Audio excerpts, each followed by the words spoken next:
कार्यपालिका का ये भाग 2 होगा और इसको हम लोग यहीं से क्या करेंगे, शुरुआत करते हैं। ठीक है, उम्मीद है आपको क्लासेस पसंद आएगी।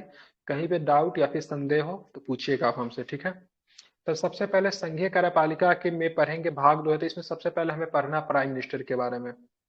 ठीक है, किनके बारे में, प्रधानमंत्री के बारे में। तो चलिए प्रधानमंत्री के बारे में जब पढ़ेंगे तो प्रधानमंत्री से नियुक्ति से संबंधित कुछ फैक्ट है उसको सबसे पहले हम लोग जानने की कोशिश करते हैं। प्रधानमंत्री की नियुक्ति कैसी होती है, कैसे होती है, तो अनुच्छेद 75 के अनुसार प्रधानमंत्री की नियुक्ति राष्ट्रपति करता है। कौन करेगा प्रधानमंत्री की नियुक्ति? एग्जाम राष्ट्रपति। में प्रश्न क्या पूछता है, ऐसे प्रधानमंत्री हमारे नियुक्त किए जाते हैं, प्रधानमंत्री हमारे मनोनीत किए जाते हैं, या फिर प्रधानमंत्री को चुना जाता है। ठीक है, तो प्राइम मिनिस्टर को नियुक्त किया जाता है। किसको नियुक्त किया जाता है? प्राइम मिनिस्टर को नियुक्त किया जाता है। किसके द्वारा नियुक्त किया जाता है? राष्ट्रपति के द्वारा नियुक्त किया जाता राष्ट्रपति है। के द्वारा। क्या कोई भी व्यक्ति प्रधानमंत्री बन सकता है? नहीं, प्रधानमंत्री बनने के लिए बहुमत दल का नेता होना चाहिए। कहाँ पे बहुमत दल का नेता होना चाहिए? तो लोकसभा में बहुमत दल का नेता को ही प्रधानमंत्री चुना जाता है। तो क्या यहां से एक प्रश्न बनता है, तो क्या केवल लोकसभा के मेंबर ही प्राइम मिनिस्टर बन सकते हैं? केवल लोकसभा के मेंबर ही क्या, ठीक है, प्राइम मिनिस्टर बन सकते? तो बिल्कुल ऐसा नहीं है। लोकसभा के मेंबर ही केवल प्राइम मिनिस्टर नहीं बनेंगे, राज्यसभा के जो सदस्य होंगे वो भी मतलब प्राइम मिनिस्टर बन सकते हैं। ठीक है, कौन बन सकते हैं? राज्यसभा के जो मेंबर जो होंगे, ध्यान में रखेंगे, वो भी मतलब क्या हो सकते हैं, प्राइम मिनिस्टर बन सकते हैं। इसको आपको ध्यान में रखना है। ठीक है, तो क्या इसके लिए क्या ये कंडीशन है कि मतलब वो राज्यसभा का बहुमत दल का नेता हो? तो ऐसा कोई कंडीशन नहीं होता। राज्यसभा में बहुमत साबित करने की ऐसी आवश्यकता नहीं होती, क्योंकि राज्यसभा में सरकारें नहीं बनती है, सरकारें लोकसभा से बनती है। ठीक है, ध्यान में रखेंगे। चलिए, जिस व्यक्ति के पास लोकसभा का बहुमत होगा वो व्यक्ति भले उस सदन का सदस्य हो या नहीं हो, राष्ट्रपति के द्वारा उसको प्रधानमंत्री नियुक्त कर दिया जाएगा। ठीक है, एक प्रश्न और भी बता देना चाहता हूँ, ये जो हमारी क्लासेस है पेड क्लासेस है। ठीक है, लेकिन इसका डेमो क्लासेस आपको यहाँ पे दिया जा रहा है। ठीक है, तो सिंपल सा प्रश्न क्या है, आर्टिकल्स 75 क्या कहता है, 75 के अनुसार प्रधानमंत्री की नियुक्ति कौन करेगा? राष्ट्रपति करेगा, और लोकसभा के बहुमत दल का नेता को ही प्रधानमंत्री नियुक्त किया जा सकता है। आप देखेंगे यहाँ पे एक प्रश्न क्या है, जब किसी दल के पास स्पष्ट बहुमत, जब किसी दल के पास अब स्पष्ट बहुमत न हो तो राष्ट्रपति अपने विवेक, व्यक्तिगत विवेक का प्रयोग करके प्रधानमंत्री नियुक्त कर सकता है। लेकिन ऐसे कंडीशन में अगर राष्ट्रपति अपने व्यक्तिगत, ठीक है, विवेक का प्रयोग करके अगर किसी व्यक्ति को अगर प्रधानमंत्री अगर नियुक्त करता है, तो ऐसे कंडीशन में क्या होगा, उस व्यक्ति को अपना बहुमत साबित करना पड़ेगा कि हम प्रधानमंत्री बने रहने के लिए मेरे पास क्या है, बहुमत है या नहीं है। ठीक है, ध्यान में रखिए क्या करना पड़ेगा, उनको बहुमत दिखाना पड़ेगा। ठीक है, अब यहाँ पे देखेंगे क्या प्रधानमंत्री की शक्ति और कार्य क्या होता है। तो देखेंगे सबसे पहले मंत्री परिषद के अध्यक्ष होता है प्राइम मिनिस्टर, जो क्या होता है, सभी मंत्रियों में प्रमुख होता है। मंत्री परिषद का अध्यक्ष कौन होता है? प्रधानमंत्री होता है। इसका काम क्या होता है, विभिन्न मंत्रियों को मंत्रालय आवंटित करने के साथ साथ मंत्रालय में फेरबदल करने की शक्ति जो है किसके पास है? किस मंत्री को कौन सा मंत्रालय जाएगा, मंत्रालय में फेरबदल करेंगे, सारी की शक्ति किसके पास है? प्राइम मिनिस्टर के पास है। कैबिनेट की गतिविधियों का समन्वय बनाए रखना, ठीक है, किसका काम है? प्राइम मिनिस्टर के पास है पावर ये। कैबिनेट का एजेंडा कौन तय करेगा? तो प्रधानमंत्री तय करेगा। सभी मंत्रालयों की महत्वपूर्ण गतिविधियों की निगरानी कौन करेगा? प्रधानमंत्री करेगा। वह किसी मंत्री से त्याग पत्र देने के लिए कह सकता है, कौन करेगा? प्राइम मिनिस्टर करेगा। लेकिन अगर मान लीजिए किसी भी मंत्री को वह त्याग पत्र देने के लिए कहेगा, लेकिन मंत्री अर्जा से नहीं हम त्याग पत्र नहीं देंगे, तो ऐसे कंडीशन में प्रधानमंत्री ही त्याग पत्र दे देगा। जब प्रधानमंत्री जब त्याग पत्र देगा तो उसके द्वारा बनाए गए जितने भी मंत्री थे या फिर पूरा मंत्री मंडल का ही मतलब पूरा मंत्री परिषद ही मतलब भंग हो वो जाएगा। भंग हो जाए। ठीक है, ऑटोमेटिक, जैसे मान लीजिए 10 मंत्री है, उसमें से कोई एक मंत्री को प्राइम मिनिस्टर से नाखुश है उसके कार्यों से, बोला त्याग पत्र दे दो, मंत्री बोला हम नहीं देंगे, प्रधानमंत्री त्याग पत्र दे देगा, पूरा मंत्रिमंडल ही मतलब क्या हो जाएगा, नष्ट हो जाएगा। पूरा मंत्रिमंडल ही मतलब क्या होगा, समाप्त हो जाएगा। अब फिर से प्रधानमंत्री क्या करेगा, फिर से लोकसभा में वह बहुमत को साबित करेगा और फिर से अपनी सरकार को क्या करेगा, तो फिर से अपनी सरकार को बना लेगा। ठीक है, ध्यान में रखेंगे, जी तो सर। फिर से उनकी सरकार क्या हो जाएगी, तो फिर से बन जाएगी। ठीक है, ध्यान में रखना है। आगे चलेंगे क्या है, अब राष्ट्रपति के संबंध में प्रधानमंत्री की क्या शक्तियां है उसको जरा देखने की कोशिश करेंगे। तो राष्ट्रपति और मंत्रिपरिषद के बीच संवाद की मुख्य कड़ी कौन होता है? तो प्रधानमंत्री होता है। ठीक है, ध्यान में रखेंगे, तो राष्ट्रपति और मंत्रिपरिषद के बीच संवाद का मुख्य कार्य कौन करता है? तो आपको प्राइम मिनिस्टर करता है। साथ में महत्वपूर्ण पदों पर नियुक्ति के संबंध में राष्ट्रपति को सलाह कौन देता है? तो प्रधानमंत्री देता है। मंत्रिमंडल मंत्री बनेगा कौन? कैबिनेट स्तर के मंत्री कौन बनेंगे? ठीक है, ये कौन तय करेगा? प्राइम मिनिस्टर ही मतलब सजेस्ट करेंगे राष्ट्रपति को से आप इनको शपथ दिलाइए, हम इनको मंत्री बनाना चाहते हैं। ठीक है, मंत्री किनको बनाना है यह निर्णय किसका होगा? प्रधानमंत्री को होगा। बस प्रधानमंत्री मतलब इन सारे चीजों को करते हुए राष्ट्रपति शपथ दिलाने का ही मतलब काम मात्र करेंगे। ठीक है, ध्यान में रखेंगे। संसद का सत्र आहूत और सत्रावसान करने के संबंध में राष्ट्रपति को सलाह कौन देगा? प्रधानमंत्री। अब जैसे देखिए 2024 में चुनाव होने वाला है, लेकिन मोदी जी को लगे से नहीं अभी ये चुनाव करा लेना चाहिए, तो राष्ट्रपति को बोलेंगे से संसद को मतलब क्या करें, लोकसभा को मतलब क्या करें, आहूत कर दीजिए, सॉरी विघटन कर दीजिए, या फिर मतलब जैसे कोई सत्र है उसको आहूत करने के लिए प्राइम राष्ट्रपति से रिक्वेस्ट कर सकते हैं, और राष्ट्रपति इनके सलाह के आधार पर मतलब इन सारे चीजों को करेंगे। ठीक है, और किसी भी समय राष्ट्रपति को लोकसभा भंग विघटित करने के लिए सिफारिश कर सकता है। जैसे अभी देश में चुनाव 1 साल के बाद होने वाला है, लेकिन प्राइम मिनिस्टर को लगे से नहीं अभी चुनाव हो जाना चाहिए, अभी उनके लिए माहौल अच्छा है, तो ऐसे कंडीशन में ठीक है लोकसभा को भंग कर दिया जाएगा और देश में चुनाव की प्रक्रिया अपनाई जाएगी। ठीक है, अब यहाँ पे देखेंगे संसद के संबंध में क्या होता है, तो सबसे पहले वह जिस सदन का सदस्य होता है उस सदन का ही नेता होता है। वह जिस सदन का सदस्य होता है उस सदन का ही नेता होता है। ठीक है, इसको ध्यान में रखेंगे। वो विधायी कार्यों में महत्वपूर्ण भूमिका निभाता है, अर्थात प्रधानमंत्री की सहमति के बिना कोई भी सरकारी विधेयक पेश नहीं किया जा सकता है। ठीक है, इंपॉर्टेंट है, ध्यान में रखेंगे। सदन का एजेंडा तय करने में अहम भूमिका निभाता है, ये भी ध्यान में रखना है। विपक्ष के प्रति महत्वपूर्ण भूमिका निभाता है, उनकी चिंताओं मुद्दों का समाधान करने में इस संसद के संबंध में इनकी मतलब क्या है, शक्तियां है। अब अंतर्राष्ट्रीय मामलों में प्रधानमंत्री की क्या शक्तियां है, तो प्रधानमंत्री महत्वपूर्ण अंतर्राष्ट्रीय मंचों पर भारत का प्रतिनिधित्व करता है। बहुत सारे अंतर्राष्ट्रीय मंच है, वहां पे प्रधानमंत्री जाते हैं और वहां पे जाकर मतलब क्या करते हैं, तो प्रतिनिधित्व करते हैं भारत का। अन्य देशों के सामने अन्य देशों के अपने समकक्षों के साथ बैठक करता है। अब अन्य देश की बात करेंगे, जैसे मतलब अमेरिका हो गया, अमेरिका में मतलब क्या प्रधानमंत्री के समकक्ष कौन होगा वहां पे, तो वहां पे प्रेसिडेंटल गवर्नमेंट और राष्ट्रपति हो सकते हैं, तो राष्ट्रपति के साथ बैठक करेंगे। तो जब भी मतलब क्या होगा, हमेशा बैठक जो होता है अपने समकक्ष लोगों के साथ ही मतलब की जाती है। प्रवासियों आदि को संबोधित करना, तो ये अंतर्राष्ट्रीय, जब भी मोदी जी जाते होंगे देखिएगा प्रवासी भारतीयों को मतलब संबोधित करते हैं। ठीक है, मोदी और ट्रम्प को लेकर कुछ हुआ था ना, उसमें भी गए थे, प्रवासी को संबोधित किए थे। प्रधानमंत्री अन्य शक्ति और कार्य क्या क्या है, तो नीति आयोग, राष्ट्रीय एकता परिषद, अंतर्राज्यीय परिषद, राष्ट्रीय जल संसाधन परिषद और कुछ अन्य निकायों की अध्यक्षता भी करता है। इंपॉर्टेंट है, पूछा जाता है नीति आयोग का अध्यक्ष कौन, प्राइम मिनिस्टर। राष्ट्रीय एकता परिषद के अध्यक्ष कौन, प्राइम मिनिस्टर। अंतर्राज्यीय परिषद का अध्यक्ष कौन, प्राइम मिनिस्टर। राष्ट्रीय जल संसाधन परिषद के अध्यक्ष कौन, प्राइम मिनिस्टर, याद के देखिएगा। साथ में चुनाव और सार्वजनिक रैली में अपने राजनीतिक दल का नेतृत्व भी करता है। ठीक है, हालांकि इसको लेकर थोड़ा विवाद भी रहा है, प्रधानमंत्री देश का होता है, जब बन जाने के बाद किसी राजनीतिक पार्टी या फिर अपने, लेकिन प्राइम मिनिस्टर अपने राजनीतिक पार्टी का, भारत में जितने भी प्राइम मिनिस्टर बना है ना, सब मतलब चुनाव प्रचार किया है, कोई कम किया है कोई ज्यादा किया, लेकिन किया सब है। ठीक है, जैसे मनमोहन सिंह बहुत कम करते थे, बचते थे पब्लिक डोमेन में जाने में, पब्लिक भीड़ भाड़ में जाने में मनमोहन सिंह हमेशा से बचते, लेकिन मोदी जी को बहुत मजा आता है। मोदी जी एक दिन में 20-20 22 कर लेते हैं। इंदिरा गांधी भी बहुत करती थी, तो सब करते हैं। ठीक है, तो अपने पार्टी का प्रतिनिधित्व भी वो करते हैं। ठीक है, गठबंधन वाली सरकार में इस भूमिका का निभाना और भी कठिन हो जाता है। गठबंधन वाली सरकार अगर बात करेंगे तो इस तरह की भूमिका निभाना और भी मतलब क्या होता है, कठिन हो जाता है। ठीक है, ध्यान में रखेंगे। तो ये सारी चीजें हैं जो कि प्रधानमंत्री की अन्य शक्तियां और मतलब क्या है, कार्य है। आप देखेंगे प्रधानमंत्री या उनकी मंत्रिपरिषद से संबंधित जो कुछ प्रमुख अनुच्छेद है उस पर जरा हम लोग बात करेंगे। सबसे पहले प्रधानमंत्री के नियुक्ति से संबंधित कौन सा आर्टिकल्स है? 75। बहुत सुंदर।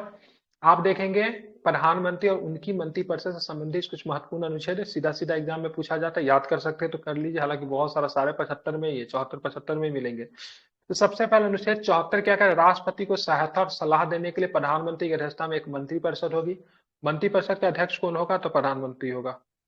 75 क्या कहता है, तो प्रधानमंत्री की नियुक्ति कौन करेगा, राष्ट्रपति करेगा। मंत्रिपरिषद की नियुक्ति कौन करेगा, मतलब मंत्रियों की नियुक्ति कौन करेगा, उसका भी राष्ट्रपति करेगा, लेकिन प्रधानमंत्री के सलाह से नहीं। प्रधानमंत्री जी। कैसे नियुक्त करेगा, राष्ट्रपति ही करेगा, प्रधानमंत्री के सलाह से राष्ट्रपति करेगा। 75 1 का ए क्या कहता है, मंत्रिपरिषद की कुल संख्या लोकसभा के कुल सदस्यों का 15% से अधिक नहीं होना चाहिए। और ये कब जोड़ा गया था? तो 51वां संविधान संशोधन अधिनियम के द्वारा मतलब इसको शामिल किया गया था, ये आपको ध्यान में रखना है, ठीक है।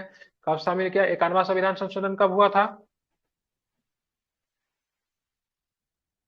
2003 में 2003 बिल्कुल में। ठीक है, 91 संविधान संशोधन 2003 में हुआ था। इसमें बोला था लोकसभा के कुल सदस्यों का 15% से अधिक जो होगा वो मतलब मंत्री नहीं बन सकता। विधानसभा के संदर्भ में भी यही लागू नियम होता है, लेकिन दिल्ली विधानसभा के संदर्भ में नहीं होता है, ठीक है, ध्यान में रखेंगे। ऐसा ही प्रावधान राज्यों में भी किया जाता है, ठीक है, ध्यान में रखें। उसके लिए कौन सा है? तो ध्यान में रखिएगा 164 का 1 का ए, मतलब राज्यों में भी 15% से, राज्य के विधानसभा में 15% से ज्यादा मतलब नहीं बन सकता है, मिनिस्टर नहीं बन सकता है, ठीक है। ये राज्यों में भी यही होता है, केंद्र में भी ये होता है, लेकिन केंद्र में 75 का 1 का ए है। दिल्ली विधानसभा में कितना होता है? 10 15%, 10%, 20%, कितना? 10 गो ना। हाँ 10 होता है, ठीक है, ध्यान में रखिए, वहां पे 10 होता है। टोटल नंबर कितना होता है? 10 होता है, ठीक है, ध्यान में रखेंगे। 75 का 1 भी क्या कहता है? तो यदि दल बदल विरोधी कानून के तहत किसी सदस्य को अयोग्य घोषित किया गया है तो वो मंत्री बनने के लिए भी अयोग्य हो जाएगा। अगर दल बदल कानून के तहत अगर किसी व्यक्ति को अगर अयोग्य घोषित करेंगे तो जाहिर सी बात उसकी सदस्यता चली जाएगी, ठीक है, तो वो मंत्री बनने के लिए भी अयोग्य होगा। 75 का 3 क्या कहते हैं? इंपॉर्टेंट है, इसको रख लीजिए। 75 3 कई बार एग्जाम में हो जाए। मंत्री परिषद सामूहिक रूप से किसके प्रति उत्तरदायी होगी? लोकसभा के प्रति उत्तरदायी होगी। व्यक्तिगत रूप से किसके प्रति उत्तरदायी होगी? राष्ट्रपति के प्रति उत्तरदायी होगी व्यक्तिगत रूप से। कोई मंत्री मंत्री परिषद से असहमत नहीं हो सकता है। अगर मान लीजिए कोई बजट वगैरह प्रस्तुत होता है, बजट अगर फेल कर जाए, दैट मीन्स उसमें 90 की स्थिति नहीं है, तो ऐसे कंडीशन में संपूर्ण रूप से सब पूरे मंत्री परिषद को मतलब त्याग पत्र देना पड़ सकता है, ठीक है। तो मतलब कोई भी मंत्री मंत्री परिषद से असहमत नहीं हो सकता है, ठीक है, ध्यान में रखेंगे। 75 का 4 क्या कहता है? मंत्रियों द्वारा पद और गोपनीयता की शपथ जो है 75 के 4 में है, ठीक है। दूसरी बात ध्यान में रखिएगा, एक बहुत इंपॉर्टेंट बात बता रहा हूँ, ठीक है। मंत्री जो होता है कभी भी वो सदस्य के मतलब मंत्री पद की शपथ नहीं लेता है। मतलब ये नहीं कह सकता है मैं जो हूँ से मतलब कृषि मंत्री के रूप में शपथ ले रहा हूँ, नहीं लेगा, ठीक है। उसको मंत्री पद बाद में अलॉट किया जाता है, समझ रहा है ना। वह किसी मंत्री के पद के नाम से नहीं शपथ है। ऐसा केस हुआ था देवीलाल जी के केस में। देवीलाल जी को जब शपथ दिलाने की जब बारी आई तो राष्ट्रपति जी समझा रहे तो बार बार बोले तो मैं उप प्रधानमंत्री के रूप में शपथ लेता हूँ। उनको राष्ट्रपति को लगा शायद गलत तो सुन रहे हैं, लेकिन फिर दोबारा बोला गया शपथ लेने के लिए, फिर वो बोलता है मैं उप प्रधानमंत्री के रूप में शपथ लेता हूँ। बाद में उनको समझाया गया कि उप प्रधानमंत्री का पद कोई संवैधानिक पद नहीं है। आप उप प्रधानमंत्री के रूप में शपथ नहीं ले सकते। आप मतलब एज ए मतलब मंत्री के पद मंत्री के तौर पे शपथ लीजिए, लेकिन पद का चर्चा नहीं होता। लेकिन प्रधानमंत्री जो शपथ लेते हैं वो पद के तौर पे लेते हैं, ठीक है, ध्यान में रखेंगे इसको। 75 का 5 क्या कहता है? किसी व्यक्ति को मंत्री बनाए जाने के 6 माह के भीतर उसे संसद का सदस्य बनना पड़ेगा। किस सदन का सदस्य बनना पड़ेगा? किसी भी सदन का सदस्य बन जाए, लेकिन 6 महीना के अंदर में उसको किसी न किसी सदन की सदस्यता ग्रहण करनी पड़ेगी। अगर वो नहीं करता है तो उसकी मंत्री पद चली जाएगी, ठीक है, ध्यान में रखेंगे। ज्यादातर केस में क्या होता है, जो चुनाव नहीं लड़ता उसको राज्यसभा से लेकर आ जाते, क्योंकि राज्यसभा में चुनावी कोई प्रक्रिया है, किसी को चुनाव लड़ने की आवश्यकता नहीं होती। जैसे हमारे कौन है, हमारे विदेश मंत्री चुनाव नहीं लड़े, 2 बार से मिनिस्टर बने हुए हैं। कहाँ से आए? राज्यसभा से आए, ठीक है ना। तो इसको आपको क्या रखना है, ध्यान में रखना है। तो फिर से मैं कुछ आर्टिकल्स है उसको रिपीट कर रहा हूँ। 74 क्या कहता है? राष्ट्रपति को सहायता करने के लिए प्रधानमंत्री की अध्यक्षता में एक मंत्री परिषद होगी।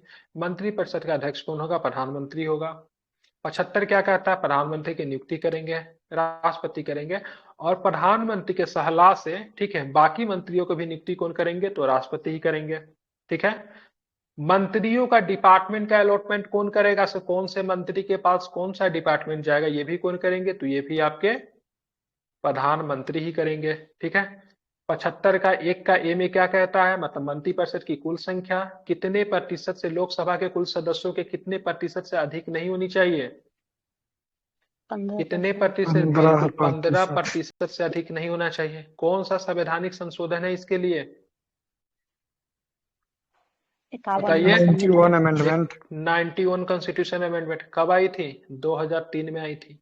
तीन 2003 में किसकी सरकार थी? कौन थे मुख्यमंत्री? 2000 प्राइम मिनिस्टर कौन थे 2003 में? मनमोहन सिंह।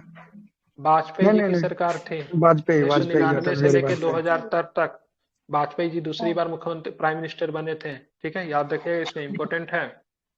और बीजेपी की सरकार में मंत्री पद की संख्या हमेशा से कम रही है, खर्चों पे बहुत ज्यादा ध्यान देती है। अभी भी मोदी जी के समय में बहुत कम मंत्री है, एक एक मंत्री के पास तीन तीन चार चार पद है, क्योंकि कोई संवैधानिक नियम नहीं है। मंत्री के बारे में चर्चा है, मंत्री के बारे में चर्चा, लेकिन मंत्री पद के बारे में संविधान में कहीं भी चर्चा नहीं दिया कि एक मंत्री के पास कितना पद रहेगा, नहीं रहेगा।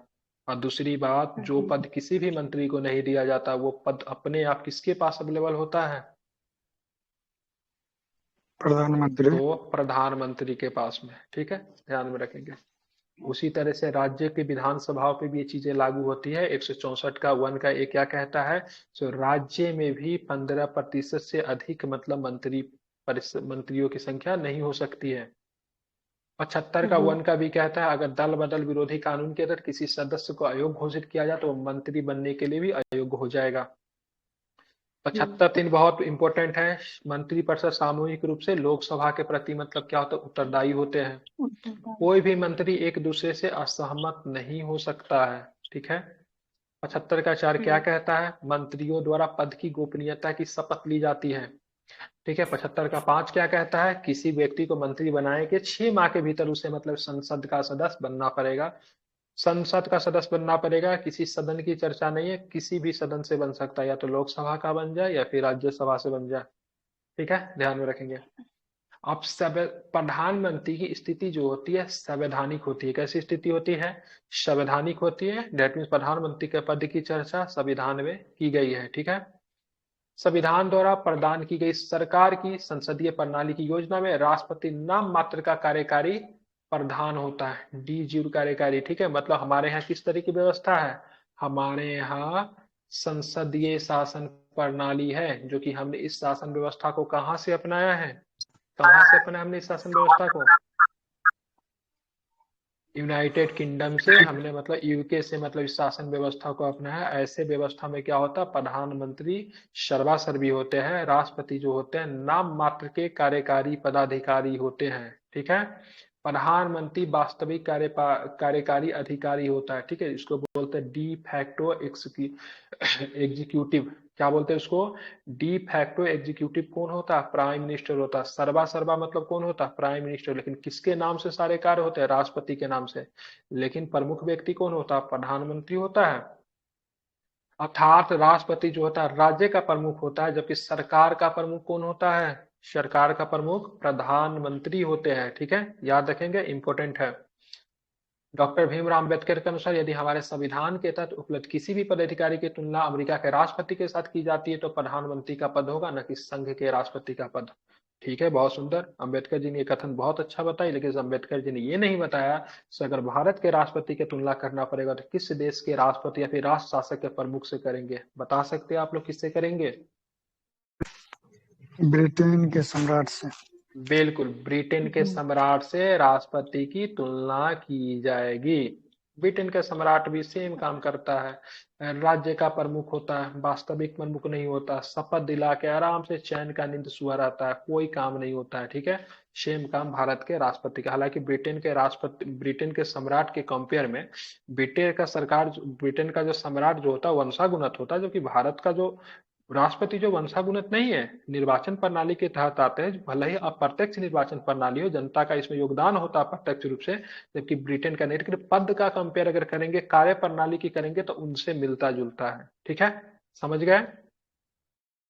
हालांकि सीधे शब्दों में भी ये भी नहीं कह सकते अमेरिका का राष्ट्रपति जो है भारत के प्रधानमंत्री के बराबर है, लेकिन सरकार का प्रमुख वो भी होता है, ये भी सरकार का प्रमुख होगा। और इस शासन व्यवस्था में जमीन आसमान का अंतर है, समझ रहे हैं ना? अब इसमें कब इसमें समानता क्या हो सकती है? तो समानता आप ये कह सकते हो सर, बिल्कुल प्रधानमंत्री जो होता है, प्रधानमंत्री सरकार का प्रमुख होता है, वो भी सरकार का प्रमुख है। डिसीजन लेने के लिए वो भी बहुत मायनों में स्वतंत्र है, ये भी है। लेकिन उनका राष्ट्रपति जो होता है प्रत्यक्ष रूप से चुने जाते हैं। ट्रंप को वोट करने के लिए जनता वहां का वोट करता, प्रधानमंत्री को हम लोग वोट नहीं करते हैं। प्रधानमंत्री हमारा प्रत्यक्ष रूप से चुने जाते हैं। लोकसभा के सदस्य को हम वोट करते हैं, वहां से प्राइम मिनिस्टर की मतलब प्राइम मिनिस्टर वहां से चुने जाते हैं लोकसभा के सदस्यों से, क्योंकि बहुमत दल के नेता होते हैं। तो सारा कंडीशन प्राइम मिनिस्टर के संदर्भ में आपको समझ में आ गया।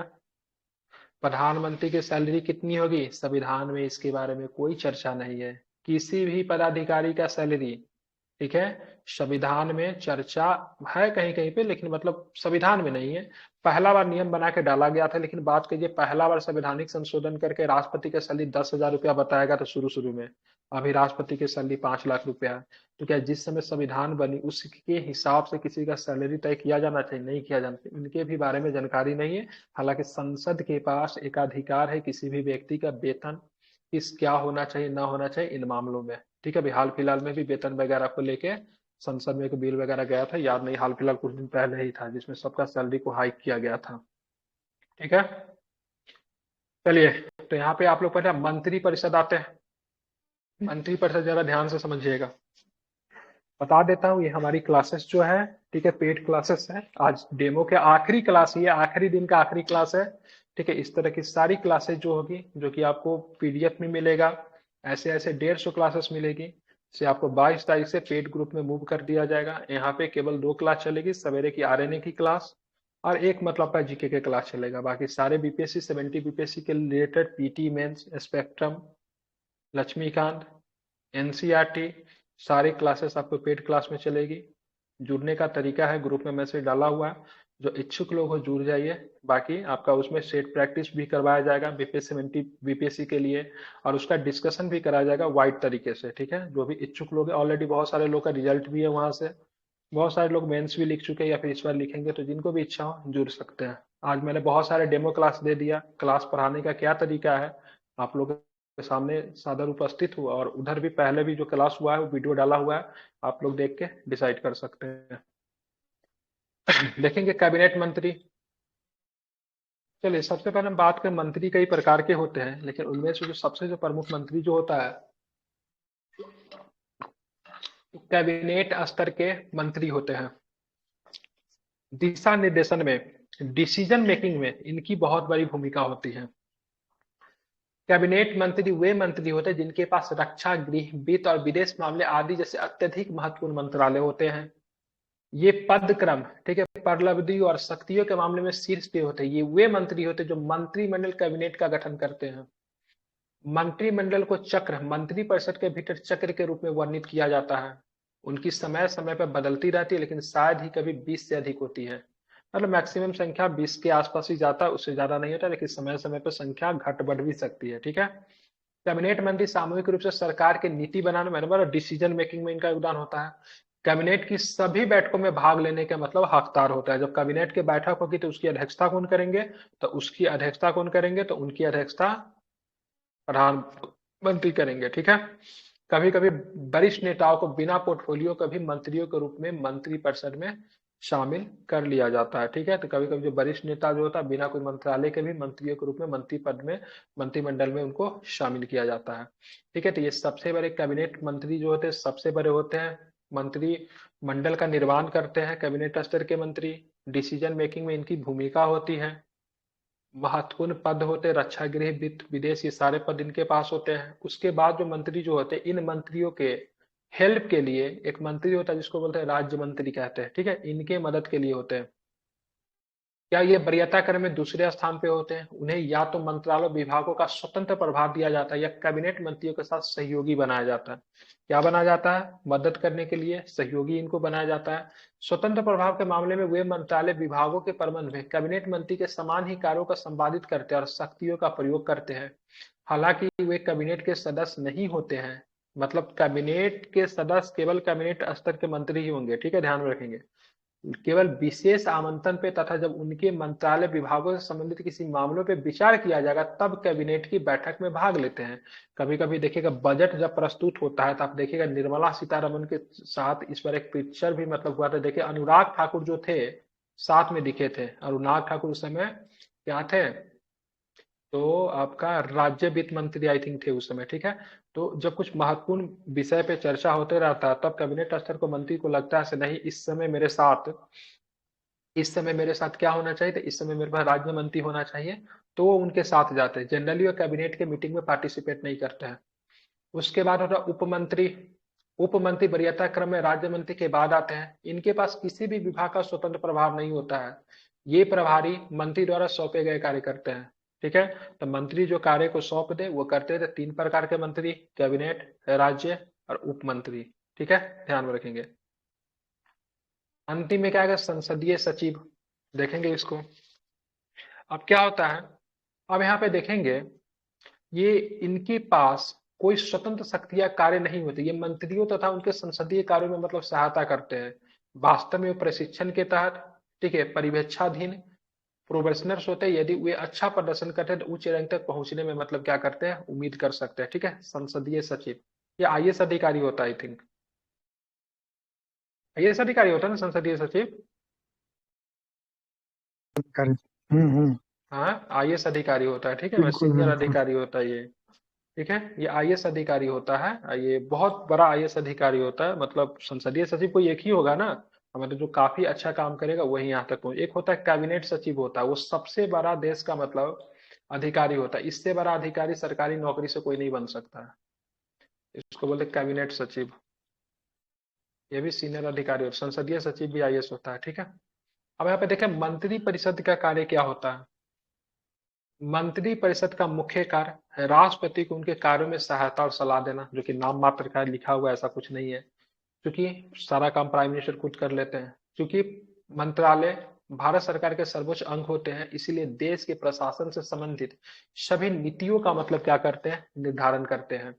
इनके पास आंतरिक और विदेश नीतियों को तैयार करने की जिम्मेदारी होती है। देश के शांति और समृद्धि काफी हद तक मंत्रालयों द्वारा तैयार की गई नीतियों पर ही मतलब क्या करती है, निर्भर करती है।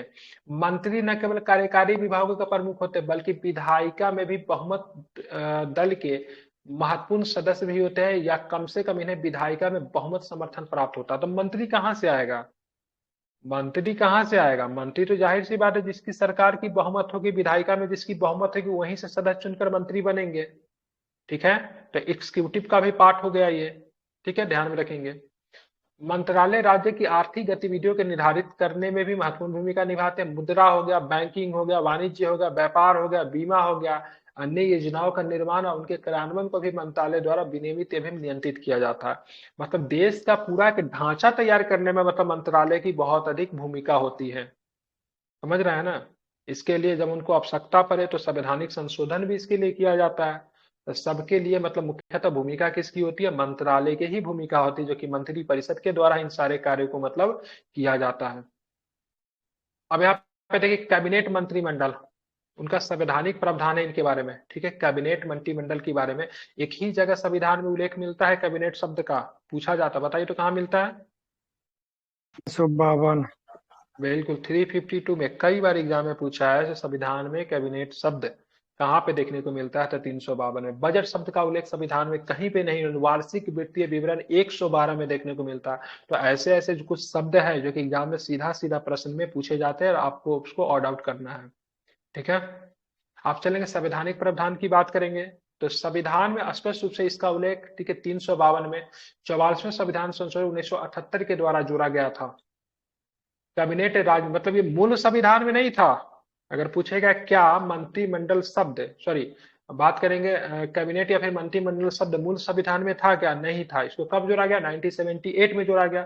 इस अनुच्छेद में इसको शामिल किया गया, 352 में इसको शामिल किया गया 44वां संविधान संशोधन के द्वारा। किसकी सरकार थी, जनता पार्टी की सरकार थी। प्राइम मिनिस्टर कौन थे, मोरारजी देसाई प्राइम मिनिस्टर थे। ठीक है, कैबिनेट राजनीतिक एकरूपता का सिद्धांत पर कार्य करती है। सामूहिक जवाबदेही, मंत्रियों को एक समान विचार रखने और समान नीति का समर्थन करने के लिए बाध्य भी मतलब क्या करती है, करती है। कैबिनेट की गोपनीय बैठकों में मंत्रियों के बीच व्याप्त मतभेदों को दूर किया जाता है। सार्वजनिक रूप से उनकी घनिष्ठता एकता को प्रदर्शित करना चाहिए। कभी भी मंत्रियों का बैठक होता है कैबिनेट स्तर की, उसकी बातें बाहर नहीं आती है। ठीक है, मीडिया वगैरह को भी पहुंच एक्सेस नहीं होता है, वो लोग क्या बातें करते नहीं करते, जो भी मतभेद वगैरह होता है वहीं पे दूर कर लेते हैं। कभी आपने ये नहीं देखा होगा सर पूरा कैबिनेट के बैठक एक जगह पूरा मतलब एकदम स्पीच दे रहा है, ऐसा कुछ नहीं होता है। तो सारी गोपनीयता की सारी चीजों का मतलब क्या किया जाता है, ध्यान रखा जाता है। ठीक है, अब यहाँ पे देखें कैबिनेट का कार्य क्या होता है। तो कैबिनेट का कार्य की बात करें नीति निर्माण में होता है। ठीक है, क्या होता है, कैबिनेट की कार्य की बात करें सबसे पहले नीति निर्माण में होता है। कैबिनेट मुख्यतः राष्ट्रीय और अंतर्राष्ट्रीय दोनों मामलों के संबंध में नीति निर्माण के लिए उत्तरदायी होता है। ठीक है, ध्यान में रखेंगे। सभी नीतिगत निर्णय सर्वसहमति से लिए जाते हैं।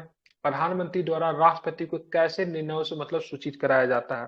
ठीक है, इसको आपको क्या रखना है, ध्यान रख सकते हैं। ठीक है, मतलब नीति निर्माण में कैबिनेट की मतलब क्या होती है, मुख्यतः मतलब क्या होती है, भूमिका होती है। आप चलेंगे विधायी शक्तियां देखेंगे, कैबिनेट की विधायी शक्तियां क्या होती है। तो सभी मंत्री संसद सदस्य होते हैं, इस प्रकार विधि निर्माण में भाग लेते हैं, क्योंकि सभी मंत्री क्या होंगे, सदस्य तो होंगे ना। अगर मान लीजिए लोकसभा का सदस्य नहीं है तो राज्यसभा के सदस्य है, क्योंकि मंत्री बनने के लिए कंडीशंस क्या है, 6 महीना के अंदर में किसी न किसी सदन का सदस्य होना पड़ेगा आपको। तो इसीलिए अगर सदस्य है तो विधि निर्माण की प्रक्रिया में पार्टिसिपेट तो करेगा ना, क्योंकि विधि निर्माण कहाँ से होगा, लोकसभा से होगा, नहीं तो राज्यसभा से होगा। तो ये सदस्य तो ऑलरेडी वहां के होते ही है, तो इसीलिए विधि निर्माण की प्रक्रिया में भी मतलब क्या करते हैं, मंत्री परिषद मतलब मंत्रिमंडल के जो सदस्य जो है तो वो पार्टिसिपेट करते हैं। संसद में अधिकांश विधायक मंत्रियों द्वारा पेश किए जाते हैं। संसद में अधिकांश विधायक जो होते हैं मंत्रियों के द्वारा पेश किए जाते हैं। जैसे वित्त विधायक की बात करेंगे, बजट कौन पेश करेगा, वित्त मंत्री प्रस्तुत करेगा। जो उनके डिपार्टमेंट से जो संबंधित जो होगी वही करेंगे, लेकिन कभी कभी कोई दूसरा भी कर सकता है अगर उनका उपस्थिति नहीं है। जैसे अभी हाल फिलहाल में एक केस कब आया था, अरुण जेटली जब वित्त मंत्री थे तो वो हॉस्पिटल में थे, तो उनके जगह पे किसी और ने बजट प्रस्तुत किया था। संसद में उन्हें प्राप्त बहुमत के कारण विधायकों के पारित होने की संभावना भी अधिक रहती है, क्योंकि क्या होता है, अब देखिए, अब कोई भी सरकार कब बनेगी, जब संसद में उसका बहुमत होगा, है ना। बहुमत दल की ही तो सरकार होती है ना, लोकसभा में जो बहुमत दल होता है उसी की सरकार बनती है। तो जब बजट जब प्रस्तुत जब कोई भी मतलब विधायक को प्रस्तुत किया जाएगा तो उनकी बहुमत ऑलरेडी है, तब तो सरकार बनी है ना। तो ऐसे कंडीशन में उनका बहुमत को पास होने की अधिक उम्मीद, सॉरी, उनके विधायक को पास होने की अधिक उम्मीद बनी हुई रहती है। मंत्रियों द्वारा पेश किए जाने वाले विधायकों के कैबिनेट द्वारा विचार किया जाता है, फिर उन्हें स्वीकृति प्रदान कर दी जाती है। कैबिनेट द्वारा विधायकों से ऐसे परिवर्तन किए जा सकते हैं जो कि वो आवश्यक समझे। तो ये सारे के सारे किस प्रकार की शक्ति थी, विधायी शक्तियां थी कैबिनेट के। आप देखें वित्तीय शक्तियां क्या है, तो कैबिनेट सरकार के सभी खर्चों के साथ साथ वे के वित्त पोषण के लिए राजस्व के स्रोत हेतु जिम्मेदारी होती है। कैबिनेट के नियंत्रण में वित्त मंत्री द्वारा वार्षिक बजट तैयार किया जाता है, आर्टिकल से 112।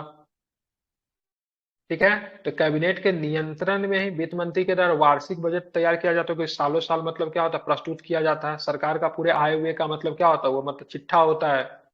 कैबिनेट वस्तुतः आर्थिक और राजकोषीय नीति को मंजूरी देने के लिए मतलब क्या होते हैं, उत्तरदायी होते हैं। बोला राजकोषीय नीति कौन तैयार करती है, वित्त मंत्रालय तैयार करती है। पूछ देगा राजकोषीय नीति कौन तैयार करती है, तो कैबिनेट का मतलब भाग होता है वित्त मंत्रालय, वो तैयार करती है। अगर पूछो मौद्रिक नीति कौन तैयार करती है, तो मौद्रिक नीति आरबीआई तैयार करती है। ठीक है, जबकि राजकोषीय नीति कौन तैयार करती है, तो वित्त मंत्रालय के द्वारा ही तैयार किया जाता है।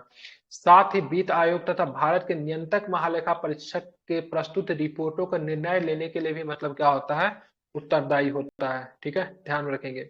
अब बात करेंगे इनकी नियुक्तियां करने की शक्तियां, नियुक्तियां करने की शक्ति है क्या इनके पास। हालांकि राष्ट्रपति को राज्य के उच्च अधिकारियों की नियुक्ति करने की शक्तियां प्राप्त है, परंतु वास्तव में इस प्रकार की नियुक्तियां राष्ट्रपति द्वारा कैबिनेट की सिफारिश पे की जाती है। अधिकार किसके पास है, राष्ट्रपति के पास अधिकार है। लेकिन राष्ट्रपति क्या किसी भी व्यक्ति को अपने मन से कर देगा का, नहीं करेगा। ठीक है, कौन सजेस्ट करेगा इसके लिए, तो मंत्री मंडल ही मतलब सजेस्ट, कैबिनेट ही मतलब क्या करेगी, सजेस्ट करेगी आप इस व्यक्ति को महान्यायवादी बना दीजिए, इस व्यक्ति को क्या बना दीजिए, मुख्य सूचना आयुक्त बना दीजिए, इस व्यक्ति को क्या बना दीजिए, तो चीफ इलेक्शन कमीशन बना दीजिए। ठीक है, तो ये सारे के सारे, और मतलब ऐसे कैबिनेट की सलाह को मानने के लिए राष्ट्रपति मतलब क्या है, बाध्यकारी होता है। राष्ट्रपति इसमें नाकर नुकर नहीं कर सकता, सब नहीं करेंगे, राष्ट्रपति ऐसे फैसलों को मानने के लिए, ठीक है, बाध्यकारी होता है। ठीक है, और राष्ट्रपति लगभग सभी कार्य इस निकाय के द्वारा किए जाते हैं। ठीक है, हालांकि राष्ट्रपति केवल एक बार ही कैबिनेट से अपनी सलाह पर पुनर्विचार के लिए कह सकते हैं, पुनर्विचार के बाद की गई राष्ट्रपति के लिए 44वां संविधान संशोधन बाध्यकारी होता है। ठीक है, अब यहाँ पे राष्ट्रपति क्या कर सकता है, कैबिनेट की सलाह राष्ट्रपति के लिए बाध्यकारी होता है। राष्ट्रपति लगभग सभी कार्य इस निकाय द्वारा किए जाते हैं। हालांकि राष्ट्रपति केवल एक बार कैबिनेट की अपनी सलाह पे पुनर्विचार करने के लिए कह सकते हैं, लेकिन फिर भी अगर कैबिनेट अपने बातों पे अड़ जाए तो राष्ट्रपति को उनके बातों को मानने के लिए मतलब क्या होता है, बाध्यकारी होता है। इसके लिए 44वां संविधान संशोधन आपको ध्यान में रखना है।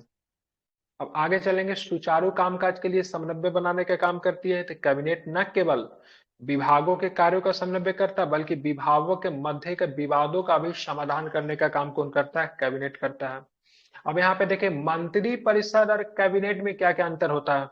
अब मैंने बोला सर मंत्री परिषद क्या होता है, मंत्री परिषद में तो कैबिनेट स्तर के भी मंत्री आ जाएंगे, राज्य मंत्री भी शामिल होंगे और उप मंत्री भी शामिल। मंत्री मैंने कितने प्रकार का बनाया, 3 प्रकार का बताया मैंने आपको मंत्री। कौन कौन बताया, कैबिनेट स्तर के मंत्री बताया, राज्य मंत्री बताया, उप मंत्री बताइए। सारे के सारे मंत्री जब मिलेंगे तो क्या बनेगा, मंत्री परिषद बनेगा। सारे के सारे मंत्री मिलेंगे तो क्या बनेंगे, मंत्री परिषद बनेगा। जबकि कैबिनेट में क्या होगा, तो कैबिनेट एक छोटा निकाय होता है जिसमें केवल कैबिनेट स्तर के मंत्री होते हैं। इनकी संख्या 20 से ज्यादा नहीं होती है। कितनी नहीं होती, इनकी संख्या 20 से ज्यादा नहीं होती। ज्यादातर समय में इनकी संख्या की बात करेंगे 20 ही मतलब देखी गई है। ठीक है। जबकि मंत्री परिषद क्या होता है, बड़ा निकाय होता है, इनकी संख्या 60 से 70 के बीच हो सकती है। रीजन क्या है, इसमें तीनों प्रकार के मंत्री होते हैं, कैबिनेट मंत्री भी होते हैं, राज्य मंत्री भी होते हैं, उप मंत्री भी होते हैं। जबकि इसमें क्या होता है, केवल छोटा निकाय होता है, केवल कैबिनेट स्तर के मंत्री होते हैं। अब महत्वपूर्ण भूमिका है, डिसीजन मेकिंग में इनकी भूमिका होती है। ये एक छोटा निकाय है, ये मंत्री परिषद का एक भाग है कैबिनेट। ठीक है, ध्यान में रखेंगे। सैद्धांतिक रूप से इसमें सभी शक्तियां निहित होती है। ये वास्तविक रूप से मंत्री परिषद की शक्तियों का ही मतलब क्या करता है, प्रयोग करता है। इसमें सारी शक्तियां तो है, लेकिन सारी शक्तियां का प्रयोग कौन करेगा, कैबिनेट मंत्री ही करेंगे। ठीक है, ध्यान में रखेंगे। इसके कार्य कैबिनेट द्वारा निर्धारित किए जाते हैं, मंत्री परिषद को निर्देशित करती है, तो इसके कार्य जो होंगे कैबिनेट के द्वारा निर्देशित करेंगे। तो कैबिनेट के द्वारा जब इसके कार्य को निर्देशित किया जाएगा तो मंत्री परिषद को ही निर्देशित करने का काम करेगा, क्योंकि मंत्री परिषद का ही भाग क्या है, कैबिनेट है। यह कैबिनेट द्वारा लागू किए गए निर्णयों को लागू करती है। ठीक है, बिल्कुल। यह अपने निर्णयों के समय में मंत्री परिषद के कार्यान्वयन की निगरानी करता है, क्योंकि दोनों तो मिलता जुलता है। ठीक है, कैबिनेट जो होता है, कैबिनेट स्तर के मंत्री से बनता है। ठीक है, ध्यान में रखेंगे। इसका उल्लेख संविधान के मूल पाठ में किया गया था, इसका उल्लेख संविधान के मूल पाठ में नहीं किया गया था। मंत्री परिषद संविधान के आर्टिकल 74 में उल्लेख है, जबकि कैबिनेट स्तर का, कैबिनेट शब्द का उल्लेख नहीं है, मूल पाठ में नहीं था। इसको जोड़ा गया, कब जोड़ा गया, 352 आर्टिकल 352 में, 352 आर्टिकल्स में 352 नंबर का जो नेशनल इमरजेंसी जो लगता है उसमें इसके बारे में चर्चा की गई है। 1978 44वां संविधान संशोधन में इसके बारे में जानकारी आपको देखने, मूल संविधान का हिस्सा नहीं था। ये लोकसभा के प्रति सामूहिक रूप से उत्तरदायी होता है। ये लोकसभा के प्रति मंत्री परिषद की सामूहिक रूप से सामूहिक जिम्मेदारी को लागू करता है। मंत्री परिषद लोकसभा के प्रति सामूहिक रूप से उत्तरदायी होती है, जबकि बात करेंगे यह लोकसभा के प्रति मंत्री परिषद की सामूहिक जिम्मेदारी को लागू करती है। ठीक है, तो आई थिंक ये फैक्ट आपको क्या हो जाना चाहिए, समझ में आ जाना चाहिए। सिंपल ध्यान में रखें, मंत्री परिषद में कैबिनेट स्तर के मंत्री होते हैं, राज्य मंत्री होते हैं, उप मंत्री भी होते हैं। जबकि कैबिनेट में बात करेंगे तो एक छोटा निकाय है, इसमें केवल के केवल कैबिनेट मंत्री होते हैं। ठीक है, ध्यान में रखेंगे। मंत्री परिषद की अध्यक्षता कौन करेगा, तो प्रधानमंत्री करेंगे। अब यहाँ पे देखेंगे सरकार की प्रधानमंत्री की शासन वाली प्रणाली। तो यह सरकार की एक संसदीय प्रणाली, इसमें मंत्री परिषद का प्रधान कौन होता है, प्रधानमंत्री होता है, बता दिया था पहले। यह तब देखा जाता है जब किसी एक दल को लोकसभा में पूर्ण बहुमत प्राप्त होता है, या प्रधानमंत्री की संबंधित दल के शीर्ष नेताओं में से एक होता है, उसके नेतृत्व में दल चुनावी जीत प्राप्त की है आदि। प्रधानमंत्री के निर्णयों को कैबिनेट द्वारा स्वीकार किया जाता है, क्योंकि मुखिया होता है। हालांकि इस संदर्भ में सामूहिक रूप से निर्णय नहीं लिया जाता, इसे संसदीय लोकतंत्र की भावना के विरुद्ध माना जाता है। क्योंकि प्रधानमंत्री जो कह दिया सो कह दिया, इसीलिए मतलब ये संसदीय लोकतंत्र की भावना का मतलब क्या है, विरुद्ध है। हालांकि इसका लाभ यह है कि इसके तहत तेजी से निर्णय लिया जा सकता है, जो कि आपातकालीन स्थितियों के दौरान बहुत महत्वपूर्ण होता है। लेकिन इस बात की संभावना बनी रहती है लिया गया निर्णय जल्दीबाजी वाला हो सकता है और देश के हित की बजाय प्रधानमंत्री के राजनीतिक भविष्य को सुरक्षित करने के लिए मतलब लिया जाता है। ठीक है, तो कहीं ना कहीं से सरकार की प्रधानमंत्री के शासन वाली प्रणाली का ये सब मतलब क्या है, दोष है। ठीक है, सरकार की प्रधानमंत्री शासन प्रणाली, ठीक है, भारत में किस प्रकार का संसदात्मक शासन प्रणाली, जिसमें मतलब क्या होता है, प्रधान कौन होता है। ठीक है, वैसे तो सर्वासर्वी मतलब राष्ट्रपति होते हैं, लेकिन उनके सारे शक्तियों का प्रयोग कौन करता है, प्रधानमंत्री करता है।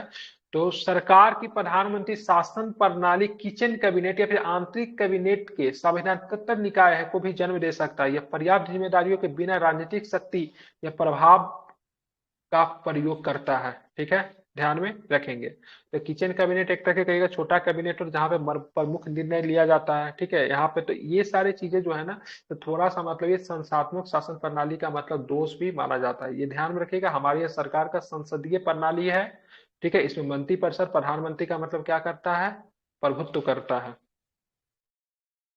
अब यहाँ पे देखेंगे सरकार की कैबिनेट प्रणाली क्या होती है, तो देखेंगे पे यह सरकार की संसदीय प्रणाली के भीतर सरकार का एक स्वरूप है। इसमें प्रधानमंत्री कैबिनेट का मतलब क्या होता है, प्रभुत्व होता है। हालांकि प्रधानमंत्री द्वारा अपने प्रभाव का उपयोग किया जाता है, किंतु वह निर्णय लेने के प्रक्रिया के दौरान कैबिनेट के निर्णयों के पलटने की स्थिति में नहीं होता है। कैबिनेट द्वारा लिए गए निर्णय वास्तव में सामूहिक निर्णय होते हैं, सभी के द्वारा मिलकर लिए जाते हैं। काफी विचार विमर्श के बाद लिया गया निर्णय लोकतंत्र की भावना और सामूहिक जिम्मेदारी को बनाए रखता है। हालांकि इससे निर्णय की शक्ति, निर्णय लेने की गति धीमी हो सकती है, जो बहुत हानिकारक सिद्ध हो सकता है, ठीक है। क्योंकि सभी लोगों के जो मर्जी से, सभी लोगों के राय से मतलब कैबिनेट में निर्णय लिया जाता है। निर्णय जो लिया जाता है काफी गोपनीयता बरती जाती है। कैबिनेट की मैक्सिमम संख्या 20 से ज्यादा ना होती है, जो प्रमुख निर्णय जो होता है उसी में लिया जाता है। ठीक है, आप देखिए कार्यवाहक सरकार, इसको केयर टेकर गवर्नमेंट कहते हैं, इसको भी जरा समझ लेते हैं। ठीक है, कार्यवाहक सरकार तब अस्तित्व में आती है जब मंत्रिपरिषद लोकसभा का विश्वास खो देती है। ठीक है, अब यहाँ पे क्या कार्यवाहक सरकार कब आएगा, उस समय आएगा जब मंत्रिपरिषद लोकसभा का विश्वास खो जाएगा। जब लोकसभा का विश्वास जब खो देंगे तो वैसे कंडीशन में लोकसभा भंग हो जाएगा या फिर लोकसभा विघटित हो जाएगा, तब प्रधानमंत्री की आकस्मिक मृत्यु हो जाती है। ऐसे जब मान लीजिए प्रधानमंत्री सडन मर गए, ठीक है, उनकी आकस्मिक मृत्यु होगी, तो ऐसे कंडीशन मंत्रिपरिषद का भी विघटन हो जाएगा। अब मंत्रिपरिषद का विघटन ऑटोमेटिक हो जाएगा, क्योंकि जिस व्यक्ति ने बनाया मंत्रिपरिषद को व्यक्ति ही चला गया, तो ऐसे कंडीशन मंत्रिपरिषद का क्या होगा, विघटन हो जाएगा। ठीक है, मंत्रिपरिषद मतलब क्या हो जाएगा, समाप्त हो जाएगा। ठीक है, ध्यान में रखेंगे। कार्यवाहक सरकार वस्तुतः अस्थायी या फिर तटस्थ संक्रमणकालीन चरण में सरकार होती है और एक नई सरकार बनने तक कार्य करती है। जैसा क्या हुआ था, इंदिरा गांधी जी की हत्या कर दी गई थी 1984 में, ठीक है, तो उनके पुत्र को मतलब सडन मतलब प्रधानमंत्री बना दिया गया। ठीक है, तो ऐसे सरकार जो होता है थोड़ा समय के लिए कार्य करती है, जब तक मतलब नई सरकार नहीं बन जाती है। कार्यवाहक सरकार के अस्तित्व का कारण अनुच्छेद 74 या अनुच्छेद प्रावधान करता है कि राष्ट्रपति को सहायता और सलाह देने के लिए एक मंत्रिपरिषद होगी। ठीक है, इसीलिए अनुच्छेद 74 कार्यवाहक सरकार को वैधता प्रदान करता है। हालांकि कार्यवाहक सरकार का उल्लेख भारतीय संविधान में कहीं भी आपको देखने को, केयर टेकर गवर्नमेंट का उल्लेख भारतीय संविधान में कहीं भी आपको देखने को नहीं मिलता है। ठीक है, उच्चतम न्यायालय ने वर्ष 1971 में स्पष्ट किया कार्यवाहक सरकार आवश्यक का परिणाम है। ठीक है, आवश्यकता का परिणाम, यह ऐसा इसलिए क्योंकि आवश्यकता महसूस होती है। वैसे कार्यवाहक सरकार का कहीं भी आपको प्रावधान आपको नहीं देखने को मिलता है। कार्यवाहक सरकार की भूमिका और कार्य परंपराओं पर आधारित होते हैं। इसके तहत यह केवल दिन प्रतिदिन के प्रशासनिक कार्यों को करती है, साथ ही उन्हें महत्वपूर्ण निर्णय लेने चाहिए, क्योंकि इन्हें लोकसभा में बहुमत प्राप्त नहीं होता है। ठीक है, महत्वपूर्ण निर्णय नहीं ले सकता है, क्योंकि कार्यवाहक सरकार क्या है, एक्टिंग है, कुछ दिन के लिए बना है, लोकसभा में इसको बहुमत ही नहीं है, तो ये महत्वपूर्ण निर्णय कैसे ले सकते हैं, नहीं ले सकते। ठीक है, ध्यान में रखेंगे, ये अगली सरकार का आर्थिक रूप से परिबद्ध करने वाला कोई निर्णय नहीं ले सकता। आने वाली सरकार या फिर पहले सरकार के निर्णयों के पलटने की भी इनके पास मतलब क्या हो सकती है, ठीक है, शक्ति नहीं होती है। ठीक है, न तो मतलब ये किसी विदेशी देशी के साथ संधि समझौता कर सकता है, किसी भी तरह का महत्वपूर्ण कार्य नहीं कर सकता है कार्यवाहक सरकार, क्योंकि इसकी बहुमत नहीं होती है। हालांकि कार्यवाहक सरकार बाहरी खतरे या फिर आंतरिक खतरे का उत्पन्न राष्ट्रीय संकट के मामले में देश के हितों की रक्षा के लिए महत्वपूर्ण नीतिगत निर्णय ले सकती है। लेकिन जब देश पे आर्थिक संकट आ जाए, बाहरी संकट आ जाएगा, तो ऐसे कंडीशन में अब इनको निर्णय लेना पड़ेगा। तो ऐसे कंडीशन में कुछ महत्वपूर्ण निर्णय ले सकता है, लेकिन शांति काल में महत्वपूर्ण निर्णय लेने की मतलब इनके पास अधिकार नहीं होता, क्योंकि ये बहुमत बनाकर नहीं आते, केयर टेकर होते हैं। जब तक नई सरकार नहीं आती है तब तक केयर टेकर का काम करती है। ठीक है, अंतरिम सरकार क्या होता है, तो सरकार के राजनीतिक इतिहास के संक्रमणकालीन चरण में अंतरिम सरकार का गठन होता है। यह नए संविधान के अनुरूप एक निर्वाचित सरकार को स्थापित करने वाले प्राधिकृत सरकार होती है। ठीक है, आप देखेंगे जैसे प्रधानमंत्री की मृत्यु हो गई, तो प्रधानमंत्री की मृत्यु हुई, उसका पार्टी तो पूरा बचा हुआ है ना, तो ऐसे कंडीशन में किसी व्यक्ति को मतलब प्राइम मिनिस्टर नियुक्त कर दिया जाता है, क्योंकि बहुमत ऑलरेडी पहले से उसके पास था, तब तो उसकी पार्टी की सरकार बनी थी। तो ऐसे कंडीशन अंतरिम सरकार बनता है। ठीक है, आप देखें गठबंधन की सरकार कैसी होती है। आप देखें गठबंधन करने का मतलब क्या, गठजोड़ करना। अब मान लीजिए सरकार बनानी है, किसी भी पार्टी को स्पष्ट बहुमत नहीं मिला, तो ऐसे कंडीशन दो तीन पार्टी आपस में मिलकर मतलब सरकार बनाएंगे। ऐसे सरकार को गठबंधन का सरकार कहते हैं। ठीक है, सरकार दो तरह की होती है, एक होती गठबंधन की सरकार, एक होता है पूर्ण बहुमत का सरकार। आप बोलोगे सर गठबंधन की सरकार क्या है, पूर्ण बहुमत की सरकार क्या है, तो अभी जो बीजेपी की सरकार है वो किस तरह की सरकार है, वो पूर्ण बहुमत की सरकार है। ठीक है, समझ रहा है ना।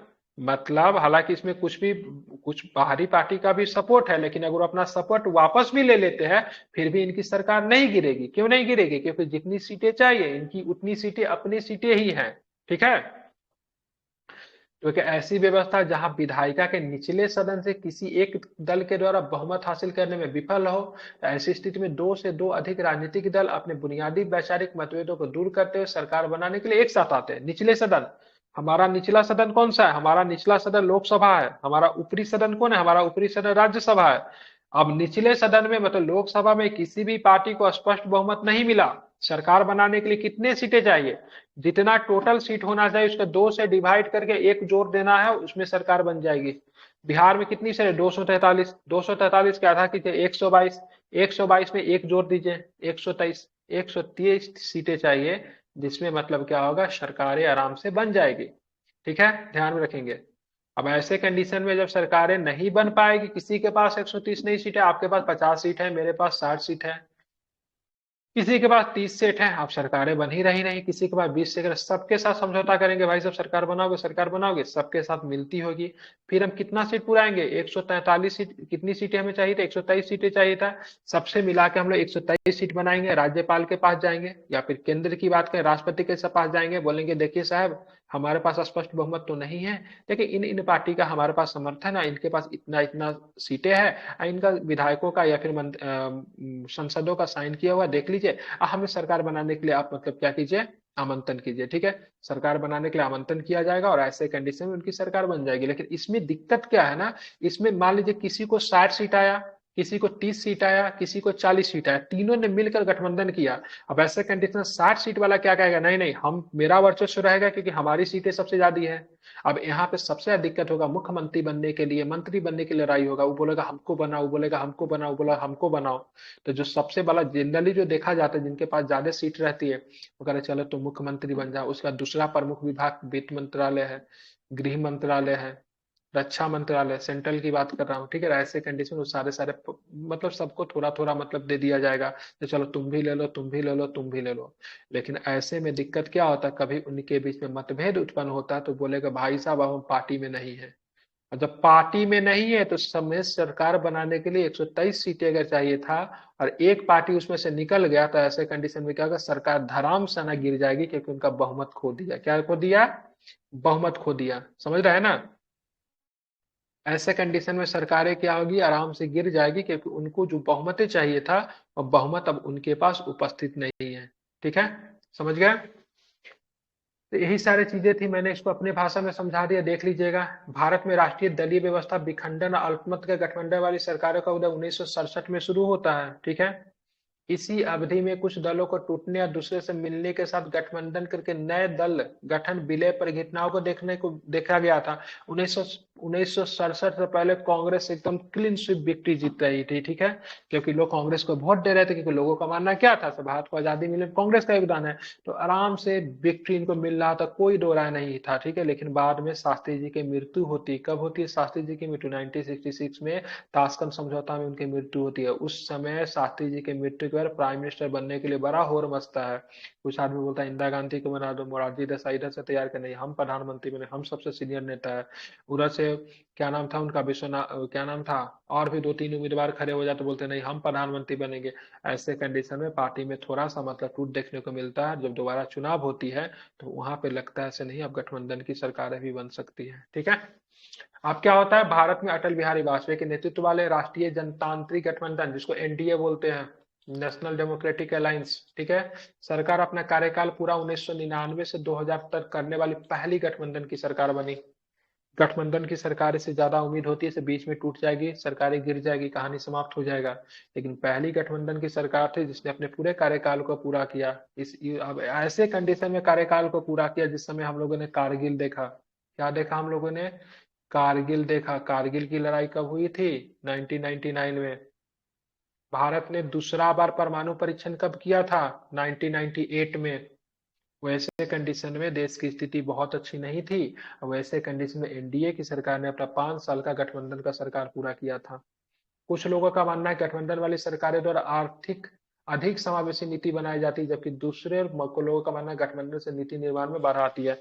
अब यहाँ पे कहना क्या है?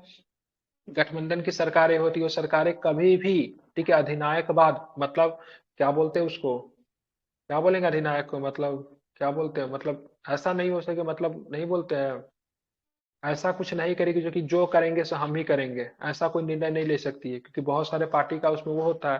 तो सारे पार्टी मिलकर किसी निर्णयों को लेते हैं, तो जो निर्णय जो लिया जाता है वो काफी ही मतलब बढ़िया निर्णय होता है। जबकि कुछ लोगों का मानना से नहीं नहीं नहीं, बहुत लोग होते हैं, इसलिए निर्णय लेने की शक्ति में क्या होती है, बाधा उत्पन्न होता है। कोई कुछ कहता है, कोई कुछ कहता है, कोई कुछ कहता है। ऐसे कंडीशन में निर्णय लेने की शक्ति, निर्णय लेने में, ठीक है, नीति के संदर्भ में निर्णय लेने में बाधा उत्पन्न होती है। तो गठबंधन वाली सरकार का अपना दोष भी है और अपना मतलब गुण भी है।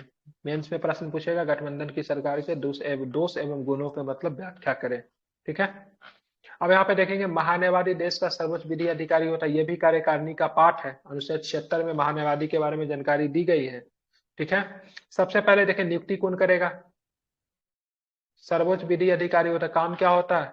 सरकार को सजेशन देना, सरकार का वकील होता है महान्यायवादी। ठीक है। संवैधानिक पद है, इसलिए संविधान में चर्चा है। किस अनुच्छेद में चर्चा है? तो अनुच्छेद 76 में चर्चा है। नियुक्ति कौन करेगा? राष्ट्रपति करेगा।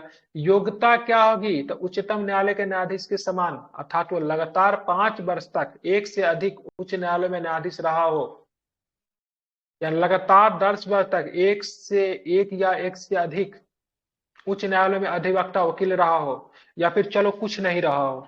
चलो दोनों कंडीशन हटा देते हैं, वकालत वाला कंडीशन भी हटा देते हैं 10 साल वाला, जज वाला कंडीशन भी हटा देते हैं 5 साल वाला। केवल राष्ट्रपति के नजर में कानून को बहुत अच्छा अगर जानने वाला है तो उसको महान्यायवादी बता दिया जाएगा। कार्यकाल क्या होगा? कार्यकाल कोई भी कार्यकाल का निर्धारण नहीं है। राष्ट्रपति जब तक चाहेंगे वो व्यक्ति महान्यायवादी बना रहेगा, इसलिए महान्यायवादी का पद राष्ट्रपति के प्रसाद उपरंत होता है। ठीक है, ध्यान में रखेंगे। तो इसीलिए कभी अगर पूछ दे एग्जाम में, चलिए बताइए महान्यायवादी का कार्यकाल क्या होगा? 5 साल, 6 वर्ष, 4 वर्ष, इनमें से कोई नहीं। तो खुशी खुशी 5 साल मत कर मर आ जाइएगा। ठीक है। बहुत लोग देखते हैं 5 साल, तो सब में 5 साल टिक देते हैं। ऐसा नहीं कीजिएगा। महान्यायवादी का कोई भी कार्यकाल निर्धारित नहीं है, राष्ट्रपति के प्रसाद परंतु ये मतलब क्या करते हैं, अपना पद धारण करते हैं। ठीक है, इसको आपको ध्यान में रखना है। त्याग पत्र हटाने का क्या प्राधिकार है? तो संविधान में कोई उल्लेख नहीं है। जो व्यक्ति राष्ट्रपति के प्रसाद परंत पद का धारण करेगा, तो भाई साहब आप किसके गारंटी पे रह रहे हो? राष्ट्रपति की गारंटी पे रह रहे हो। राष्ट्रपति के ये भी पावर तो होना चाहिए, जब मन करे हम हटा भी दें। ठीक है। तो हटाने का कोई प्रक्रिया संविधान में उल्लेख नहीं है। ज्यादातर पद जो होता है, जो प्रसाद परंत पद होंगे, वहां पे उनके हटाने की प्रक्रिया संविधान में नहीं दी होगी। ठीक है।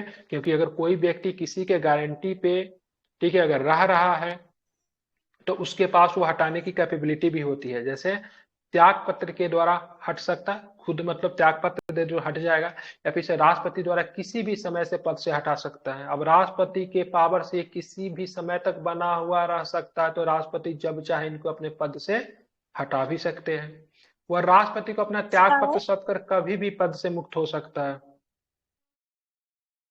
बोलिए, बोलिए।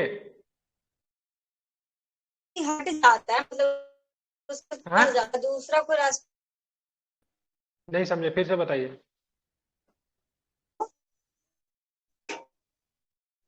कोई बताना कि वो महात्मा है, फिर वो फिर देखिए उनका मुझे तो आवाज है तो नहीं आ रही, नहीं। लेकिन आप 1 मिनट बंद कीजिए माइक को। आवाज तो नहीं है, लेकिन जहां तक मेरे समझ में आई, आप ये कहना चाह रहे हो अगर कोई व्यक्ति राष्ट्रपति के समक्ष बना है, मतलब बना है, लेकिन अगर कोई दूसरा राष्ट्रपति आएगा तो क्या वो रहेगा या फिर हट जाएगा?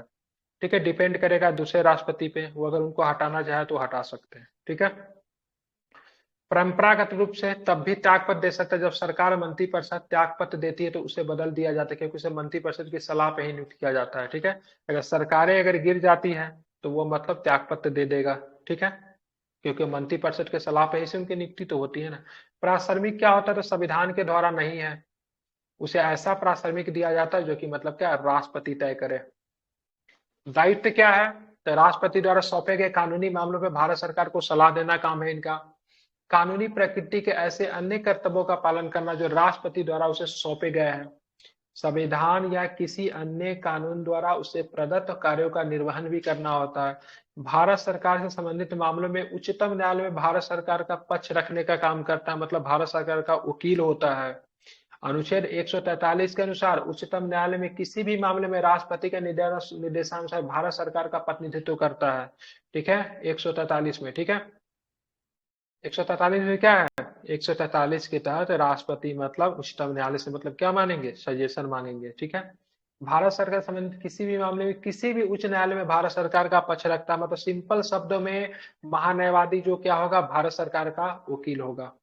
अब इसके पास कौन कौन से अधिकार इनको दिए गए हैं, तो अपने आधिकारिक कर्तव्यों का पालन, अपने आधिकारिक कर्तव्यों का पालन करने के दौरान महान्यायवादी को भारत राज्य के क्षेत्र में सभी न्यायालयों में सुनवाई करने का अधिकार है। उसे संसद के दोनों सदनों में संयुक्त बैठक या संसद के किसी भी समिति में जिसमें वो सदस्य नामित किया गया हो कार्यवाही में मताधिकार के बगैर बोलने और भाग लेने का अधिकार है। बोल सकता है, भाग भी ले सकता है, लेकिन मत का प्रयोग नहीं कर सकता है। रीजन क्या है, जो संसद का सदस्य नहीं होता है, जो संसद का सदस्य ही नहीं है वो मत का प्रयोग नहीं कर सकता है। ठीक है, ध्यान में रखेंगे। उसे संसद के सदस्य के लिए उपलब्ध सभी विशेषाधिकार और उन्मुक्तियां भी उनको प्रदान होती है, लेकिन वो मतलब क्या कर सकता है, सदन में अपने मत का प्रयोग नहीं कर सकता है। महान्यायवादी पे आरोपित सीमाएं क्या क्या है, तो भारत सरकार के खिलाफ कोई भी सलाह का विश्लेषण नहीं कर सकता है। ठीक है, ध्यान में रखेंगे। ऐसा नहीं कि भारत सरकार कोई मतलब सलाह मतलब दिया तो उसके खिलाफ नहीं काम कर सकता, क्योंकि आप सरकार का वकील है तो सरकार के पक्ष में ही अपने फैक्ट को रखेंगे, न कि सरकार के खिलाफ आप प्रचंड करेंगे। ठीक है, प्रपंच करेंगे।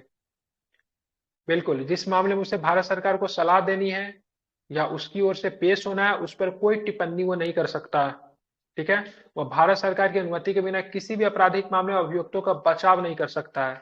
ठीक है, अगर भारत सरकार अगर बोलेगा तो किसी भी मामले में अभियुक्त का बचाव कर सकता है, लेकिन उनके बिना परमिशन से नहीं कर सकता।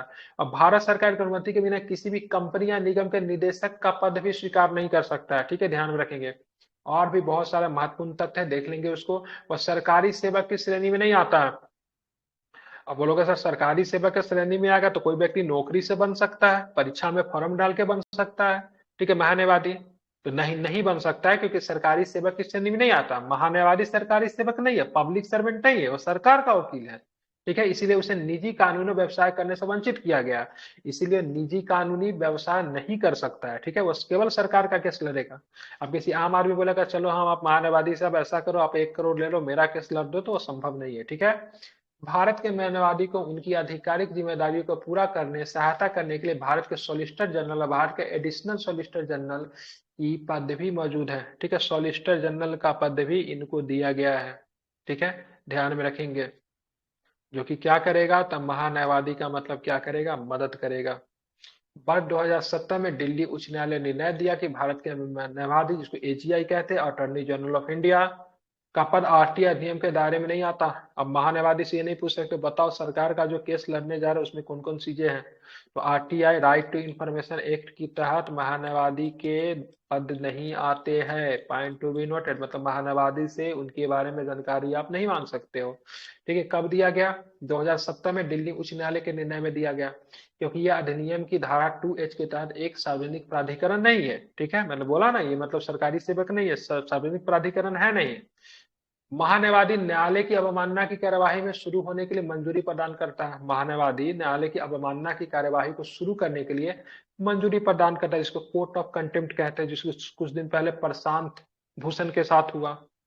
तो वैसे कंडीशन में भारत के सॉलिसिटर जनरल ने बचाव किया, तुषार मेहता साहब ने, सिर्फ साहब इनको मतलब क्या कर दो, माफी दे दो। तो न्यायालय ने 1 रुपया का मतलब क्या किया, फाइन लगा के माफ कर दिया गया। ठीक है, तो ये सारे फैक्ट जो थे आपका, ये किसके फैक्ट थे, तो सारे के सारे